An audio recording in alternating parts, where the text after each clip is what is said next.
नमस्कार. ठरलं तर मग या मालिकेच्या भागामध्ये आपण पाहत आहोत सगळ्यांना ज्या वेळेला कळतं ना की आपली सायली ही तन्वी आहे, तर इतके दिवस आपल्याला ते सत्य माहीत नव्हतं म्हणून किती आपण वेगळ्या वातावरणात राहिलो. आज आपल्याला सगळ्यांना कळलं आहे की आपली सायली हीच आपली तन्वी आहे. आपल्या डोळ्यासमोर असून आपण इतके दिवस ओळखू शकलो नाही, या गोष्टीची खंत सगळ्यांना वाटते. इथे रविराज तर म्हणू लागतो, वकिली बुद्धी असल्यामुळे कधी कधी वाटायचं की हीच आपली मुलगी आहे, पण कसं आहे वकिलांना प्रत्येक गोष्टीत पुरावा हवा, त्यामुळे तुझ्यावर कधी विश्वासच ठेवता आला नाही. मन सांगायचं, मनाचं कधी ऐकलंच नाही. नेहमी पुरावा पुरावा एवढंच वकिलाच्या बुद्धीला कळत होतं. बाळा, मला माफ करशील का? मी तुझ्यासमोर असून तुला मी ओळखलं नाही, माझ्या पोटच्या पोरीला ओळखले नाही, या गोष्टीची खंत मला वाटते, असं म्हणत इथे दिलगिरी व्यक्त करू लागतात रविराज काका. अस्मिताई म्हणते, बघा ना योगायोग कसं आहे, आपली सायली आपली तन्वी निघाली आणि योगायोगाने आपल्या अर्जुनची बायको झाली. हेच तर वचन होतं आपल्या आजीचं, जे पूर्ण नाही झालं म्हणून आजीला किती वाईट वाटायचं.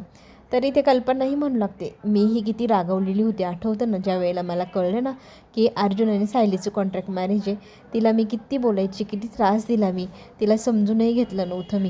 ती मला नेहमी चांगलंच बोलायची, चांगलंच हे करायची, पण मी तिला खूपच रागवायची तिच्यावरती. मी तिला कधी मनाने असं जवळ पण येऊ दिलं नव्हतं. त्यावेळेला खरंच किती त्रास झाला असेल.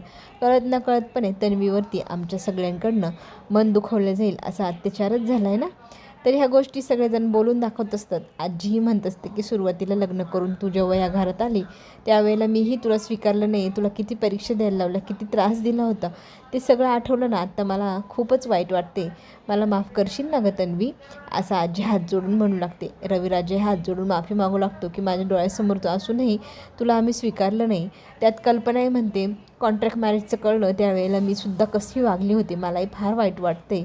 अश्विनही म्हणतो की प्रियाच्या नादाला लागून मी तुला किती काय काय बोललो, किती काय काय म्हणालो, आणि ती तन्वी म्हणून मी तिचं ऐकत होतो.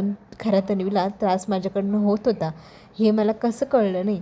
प्रत्येकजण आपापली बाजू इथे सायलीसमोर मांडतं आणि मन हलकं करू लागतं की आमच्याकडनं तुला कळत नकळतपणे खूप त्रास झाला, त्या गोष्टीची क्षमाही मागू लागतात.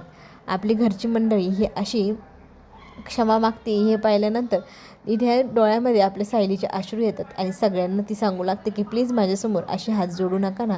मला तुम्ही ह्या घरात आणलं, त्याच्यानंतर मला तुम्ही खूप प्रेम दिलं. मी जेव्हा अनाथ म्हणून आश्रमात वाढत होते ना, त्यावेळेला मला प्रत्येक दिवशी वाटायचं की मला माझं कुटुंब मिळावं, त्यांच्याकडनं खूप आनंद आणि प्रेम मिळावा.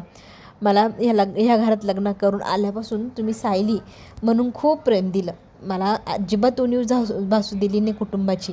प्रत्येक गोष्ट तुम्ही माझी भरून काढली आणि मी ते दिवस कधीच विसरणार नाही. आणि राहिला विषय ह्या घरात आल्यानंतर आता तन्वी म्हणून मला तुमच्याकडनं जे कौतुक हवं आहे ना, ते तर मी आता भरभरून हक्काने करून घेणार. माझे सगळ्यांनी खूप लाड करायची. मला आत्तापर्यंत सायली म्हणून प्रेम मिळालंच होतं, मी ह्या गोष्टीवरती खूप खुश होते. आता तर मला हक्काचं प्रेम मिळालं आहे, ह्या गोष्टीचा तर खूपच आनंद आहे. आता मला तुम्ही सगळ्यांनी तन्वी म्हणून खूप खूप लाड करायचे, खूप प्रेम करायचं.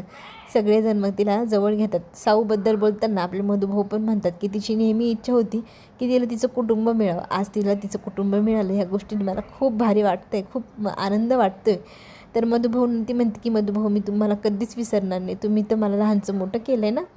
तर आता इथे आजी म्हणू लागते की तन्वी बाळा तुझी मी ना दृष्टच काढते, तू इथे बसते का? मग तन्वी तिथे जाऊन बसते आणि विमल लगेच दृष्ट काढण्यासाठी मीठ मोहरी घेऊन येते. आजी मात्र आता स्वतःच्या हाताने आपल्या नातीची इडापिडा जाओ, दृष्ट कुणाची न लागो असं म्हणत दृष्ट काढू लागते. आणि मग ती दृष्ट काढल्यानंतर आजी तिला खूप मायेने प्रेमाने जवळ घेते. हा जो राकेश आहे ना, हे सगळं पाहिल्यानंतर भारावून जातो. अगदी तोंड 12 वाजले, तोंड त्याचे असे दिसू लागतात आणि दिसून निघून जातो तो कळत नकळत, कोणाचं लक्ष नसताना. तर आपण इकडे पाहू शकतो की सायलीला आजी म्हणू लागते की आता तू देवांसमोर जाऊन नमस्कार कर देवाला. तर मग ती देवासमोर जाते नमस्कार करण्यासाठी. तर आजी सगळ्यांना म्हणते या या या सगळेजण जवळ या, मी काय सांगते ऐका. मग आता आजी सगळ्यांना सांगू लागते की दरवेळेला कोणालाही काही सरप्राईज द्यायचं असलं ना, तर सायली सगळ्यांच्या पुढे असते. तर आज आपण तिला सगळ्यांनी मिळून सरप्राईज द्यायचं आहे. सरप्राईज काय द्यायचं ते आपल्याला सगळ्यांनी मिळून ठरवायचे, पण आपण सगळ्यांनी मिळून तिला खूप आनंदी असं वातावरण द्यायचं, छान सरप्राईज द्यायचं. कुसुम आणि आपले मधुभाऊ म्हणतात की आम्ही पण तुमच्या सरप्राईजमध्ये सामील व्हायचं का? तर इथे आजी म्हणते, हो तुमच्याशिवाय ते पूर्ण होणारच नाही, तुम्हीच तर आमच्या साऊला लहानचं मोठं केलं आहे ना, तुमचं स्थान महत्त्वाचंच असणार ह्या घरामध्ये कायम. तर आता इथे आपली आजी म्हणू लागते की प्रत्येकाने आपापली आयडिया युक्ती सांगायची बरं का, सरप्राईज काय द्यायचं आहे म्हणून. एकदम जबरी असं भारी सरप्राईज आपण तिला द्यायचं. तिने अपेक्षाही केली नसेल इतकं सुंदर झालं पाहिजे सगळं, पण नक्की करायचं काय हा जो प्रश्न आहे त्याच्यावरती आपण नंतर डिस्कशन करूया. अगोदर सायलीला रूममध्ये आरामासाठी अर्जुन तू घेऊन जा असं आजी सांगू लागते. देवाजवळ अशी उभी राहून आपली सायली देवी यायची आभार मानते. किती दिवस झाले मी एकच गोष्ट मागायची, माझं कुटुंब, आणि बघ मी माझ्या कुटुंबात होते तरी मला कळलं कसं नाही ग देवी आई तुझी वाली ही जी लीला आहे ती, असं म्हणून देवाशी खूप छान गप्पा मारताना सायली आपल्याला दिसेल. आणि सायली मग म्हणू लागते की माझी खरंच इतक्या दिवसांची इच्छा पूर्ण झाली, मला माझ्या हक्काचं स्थान मिळालं, हक्काचं घर मिळालं, खूप खूप आभार तुझी आई. आणि तितक्यात अर्जुन येतो आणि म्हणतो की काय करते आता. तर ती म्हणू लागते की मला ना खूप थकल्यासारखं दमल्यासारखं व्हायला लागले, तर मी एक काम करू का, मी रूममध्ये जाते, जरा वेळ आराम करते, आराम केलं की मला बरं वाटेल. तर इथे आपली सायली अर्जुनच्या डोक्याचा ताणच गेला, त्याला कन्व्हिन्स करून तिला वर न्यायचं होतं, ती स्वतःच गेली म्हटल्यावर. तर तोही देवाच्या आभार म्हणतो, एवढी मोठं सत्य लपवायचं, सायलीसमोर खोटं बोलता येत नाही, एकतर बरं झालं बाबा देवा तू माझी साथ दिली आणि ती तिची स्वतःहूनच खोलीमध्ये गेली. या गोष्टीने त्याला बरं वाटतं. आणि मग इथे सायली खोलीत गेलेली पाहून अर्जुन मग आजीन त्यांच्यासोबत एका खोलीमध्ये जाऊन आता डिस्कशन करणारी कसं सरप्राईज द्यायचं वगैरे. आता इथे जेलमध्ये ना आपल्या प्रियाला भेटण्यासाठी कोणीतरी येणार म्हणून तिला बसवून ठेवलेलं. ती सारखी म्हणत असते कोण येणार आहे, कोण येणार आहे, मला ना सचिनशी बोलायचं, राकेशशी बोलायचं, मला फोन देतेस का ताई. तर आता इथे हवालदार मॅडम जे आहे ना ती रागवते, अगं बाई तू माझ्याकडे डायरेक्ट फोन कशी काय मागते, तुला माहिती आहे ना इथे सरांनी जर किंवा मॅडमनी मला फोनवर तुला देताना पाहिलं तर माझी नोकरीच जाईल, माझी नोकरी घालवायची आहे का तुला, काय बिनडोकी आहे गं तू, सतत माझ्याकडे मोबाईल आणि फोन मागायचं नाही बरं का. तर आता इथे प्रिया म्हणते की नाही गं मला खूपच घाई झाली, असं झालं त्यांना कधी भेटेल कधी विचारेल म्हणून मला फोन हवा होता. तर आता ती डोक्याला हात लावून बसलेली असताना राकेश येतो आणि राकेश आल्यानंतर तिला असं झालं की काय काय झाले लवकर पटापट सांग बुवा. तर आता राकेश सगळं काही भरभर सांगा असं ती म्हणू लागते, कारण तिला ऐकायचं आहे की सुभेदारांच्या घरात काय काय झालं. आणि सायलीची बुद्धी जी विस्मरण पावली होती तिला ते आठवलं का सगळं. तर आता राकेश सांगू लागला आहे तिला इत्तमभूत एकूण एक गोष्ट आठवलेली आहे, त्यामुळे तिला तिचं कुटुंब पण मिळालं आहे. एकदम आनंद सुभेदार आणि किल्लेदार यांच्या घरामध्ये साजरा होतो आहे. ह्या आनंदाला कोणाची दृष्ट नको लागो म्हणून आजी अक्षरशः दृष्ट पण काढते. तर हे सगळं ऐकल्यानंतर इतकं कोड कौतुक त्या सायलीचं, लायकी नसताना तिला एवढं मिळालं आहे.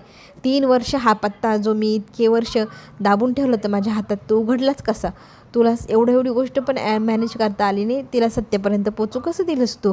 अशीच चिडती ना इथे प्रिया. आता चिडलेली प्रिया आता अगदी फेकझूक करू लागते, जणू काही असं वाटतं की एखादा राक्षसच तिच्या अंगात घुसलाय.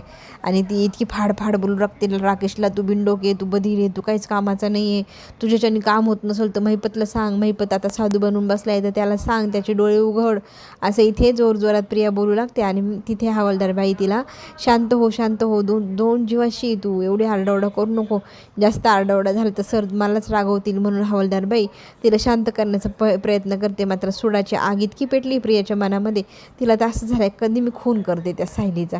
तिच्या मनातला मनसुबा आहे आता काही केलं तरी सायलीला जिवंत मारायचं, अशा ठिकाणी पाठवायचं जिथे कुणाला ती भेटणारच नाही आयुष्यात.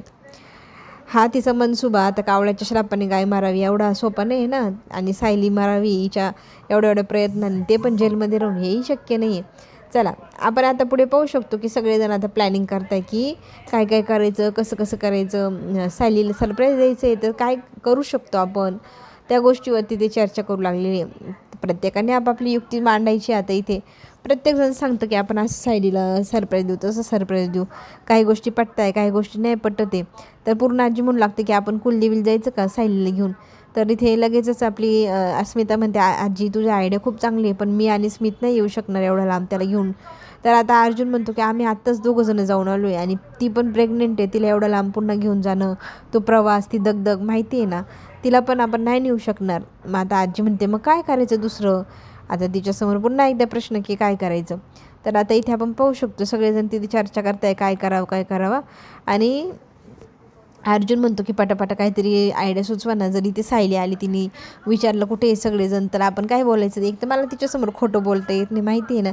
ती लगेच पटकन पकडून घेते की मी खोटं बोलतोय. एक सरप्राईज द्यायचं तर सांगा पटापटा काय करायचं. तरी ते कल्पना हसू लागते. अस्मिता पण हसते की किती बायकोला घाबरतोय यार तू.